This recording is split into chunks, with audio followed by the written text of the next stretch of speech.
এখানে শহীদ জিয়াউর রহমানের যেমন একটা অবদান এই দেশের জন্য, তার পরবর্তী পর্যায়ে বেগম খালেদা জিয়া আমাদের প্রিয় নেত্রী, মাদার অফ ডেমোক্রেসি হিসেবে যিনি অভিহিত সারা বিশ্বে, এবং তার উপর যে নির্যাতন, অত্যাচার এবং যে সকল মামলা মোকদ্দমা দেওয়া হয়েছে, আমি বিশ্বাস করি বর্তমান সরকার এটা উপলব্ধি করতে পারবেন। রাজনৈতিক প্রতিহিংসা চরিতার্থ করার জন্য তাদের প্রতি অবিচার করা হচ্ছে এবং দীর্ঘ 7 বছর যাবৎ তারেক রহমান বিদেশে বসে এবং দিবারাত্রি পরিশ্রম করে এই জাতিকে সংগঠিত করতে সক্ষম হয়েছেন এবং পুরো জাতিকে ঐক্যবদ্ধ করতে সক্ষম হয়েছেন, এবং তিনি আজকে বিএনপির নেতা হিসেবে বিবেচনা নাই, তিনি আজকে বিএনপির সীমানা অতিক্রম করে তিনি আজকে জাতির নেতা। সুতরাং এই জাতির নেতা, তার বিরুদ্ধে যে সকল অন্যায়ভাবে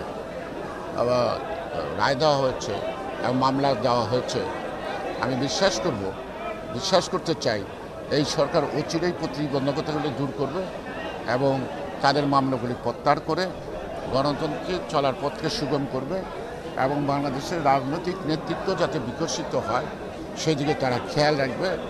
আর এটা যদি না করে সেটা অত্যন্ত দুঃখজনক। তাহলে এই যে 111-এর যে চক্রান্ত, তার ধারাবাহিকতা 5ই আগস্ট পর্যন্ত শেখ হাসিনার নেতৃত্বে, তাহলে আমরা মনে করব যে এটা দুঃখজনক। তা আমরা আশা করব এই আন্দোলনের সংগ্রামের মধ্য দিয়ে তারা আজকে জাতির নেতৃত্ব দিচ্ছেন, সরকার গঠন করেছেন, তাদের সকলের আত্মদানকে এবং সকলের ত্যাগকে এবং নির্যাতনকে তারা আমলে নেবে এবং যথারীতি এদেরকে এই সকল মামলা মোকদ্দমা থেকে বা কোর্টের হাজিরার আমাদের যদি যেতে হয় এখনও এখান থেকে আমাদেরকে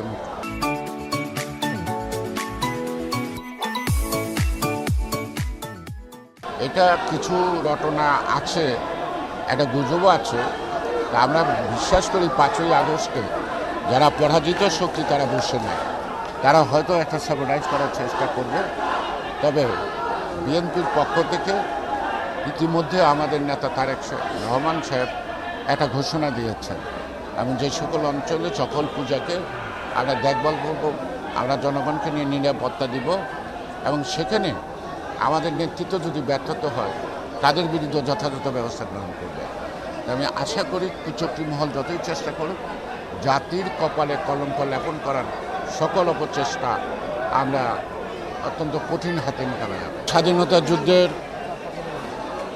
মহান ঘোষক শহীদ রাষ্ট্রপতি জিয়াউর রহমানের আজকে জিয়া মঞ্চের পক্ষ থেকে 31তম প্রতিষ্ঠা বার্ষিকীকে কেন্দ্র করে আমরা জিয়াউর রহমানের এই মাজার আসছি। এখানে পুষ্পস্তবক অর্পণ করা হয়েছে এবং ফাতেহা পাঠ করা হয়েছে এবং দোয়া মাহফিল হয়েছে এবং শহীদ রাষ্ট্রপতি জিয়াউর রহমান শুধু স্বাধীনতার ঘোষণা নয়, তিনি সম্মুখ সমরে যুদ্ধ করে এই দেশের স্বাধীনতার ডাক দিয়েছিলেন।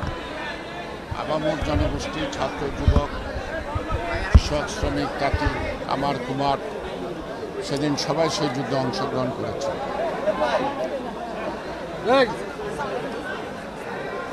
আমরা একটা গণতান্ত্রিক রাষ্ট্রের জন্য 71-এ যুদ্ধ করেছি 9 মাস। আমাদের অনেক ভাই শহীদ হয়েছে, অনেক ভাই পঙ্গু হয়েছে। স্বাধীনতার মূল লক্ষ্য ছিল গণতন্ত্র, বহুদলীয় গণতন্ত্র, সাম্য, ন্যায় বিচার এবং দেশের সমৃদ্ধির জন্য। অত্যন্ত পরিতাপের বিষয়, কিন্তু তৎকালীন সময় 70-এর নির্বাচনের ধারাবাহিকতায় যারা অংশগ্রহণ সরকার গঠন করেছেন তারা স্বল্প সময়ের মধ্যেই দেশের লুটপাট, অরাজকতা, ব্যাংক ডাকাতি থেকে শুরু করে সর্বস্তরে ব্যর্থ হয়েছে।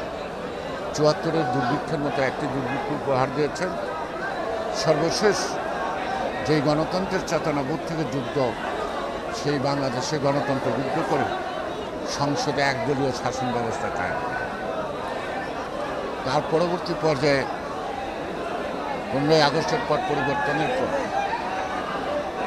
3রা নভেম্বর খালেদ মোশাররফের নেতৃত্বে একটা সামরিক অভ্যুত্থান হয়। সেখানে জিয়াউর রহমানকে বন্দী করা হয় এবং পরবর্তী পর্যায়ে সিপাহী জনতার বিপ্লবের মাধ্যমে 7ই নভেম্বর জিয়াউর রহমান আবার জনসম্মুখে উপস্থিত হন। তিনি তখন গণতন্ত্রের প্রতি তিনি গুরুত্ব দেন এবং গণতন্ত্র, বহুদলীয় গণতন্ত্র তিনি প্রতিষ্ঠার সূচনা করেন। রাষ্ট্রপতি নির্বাচন হয়, পরবর্তী বছরে সংসদ নির্বাচন হয় এবং তিনি বাংলাদেশের সমৃদ্ধির জন্য, বাংলাদেশের অর্থনৈতিক উন্নয়নের জন্য শিল্প, বাণিজ্য, কৃষি সকল ক্ষেত্রেই তিনি একইভাবে মনোযোগ দেন। আজকে মধ্যবছরের শ্রমবাজার তিনি প্রথম সেটাকে আমাদের আয়ত্তে নেন এবং প্রশিক্ষিত যুবকদেরকে প্রশিক্ষণ দিয়ে তাদেরকে মধ্যবছর পাঠান। গার্মেন্টস শিল্পের উন্নয়ন একটা শিল্প বিপ্লব, অর্থাৎ একটা দেশকে পূর্ণাঙ্গভাবে স্বাবলম্বী করার জন্য তিনি উদ্যোগ নেন। এমন কোনো ক্ষেত্র নাই রাষ্ট্রের জন্য, দেশের জন্য, জনগণের জন্য মঙ্গল হোক এমন কোনো ক্ষেত্র নেই যেখানে তিনি হাত দেন নাই বা সে তার জন্য কাজ শুরু করেন। নারী শিশুদের অধিকার, অর্থাৎ সব কিছু মিলে একটা পূর্ণাঙ্গ জাতি বা একটা পূর্ণাঙ্গ মর্যাদা সম্পন্ন রাষ্ট্র গঠন করার দিকে তিনি যথেষ্টভাবেই পরিশ্রম করেন এবং স্বল্প সময়ের মধ্যে মানুষের মধ্যে একটা স্বস্তি ফিরিয়ে আনেন, একটা আস্থা ফিরিয়ে আনেন, একটা বিশ্বাস ফিরিয়ে আনেন। যে সকল দেশ আমেরিকা, চায়না, পাকিস্তান থেকে আরম্ভ করে মধ্যপ্রাচ্য সকল দেশের তিনি রাষ্ট্রীয় স্বীকৃতি বাংলাদেশে আদায় করেন এবং এই সাউথ ইস্ট এশিয়াতে সার্ক গঠন করার একটা উদ্যোগ নেন, অর্থাৎ একটা রিজিওনাল একটা কালেকটিভ লিডারশিপ তৈরি করার তিনি মনোযোগ দেন। কিন্তু যদিও তার উদ্যোগটি শুরু হলো, শেষ পর্যন্ত অনেক বছর যাবে দেখেন আজকে সার্কের অস্তিত্ব নাই।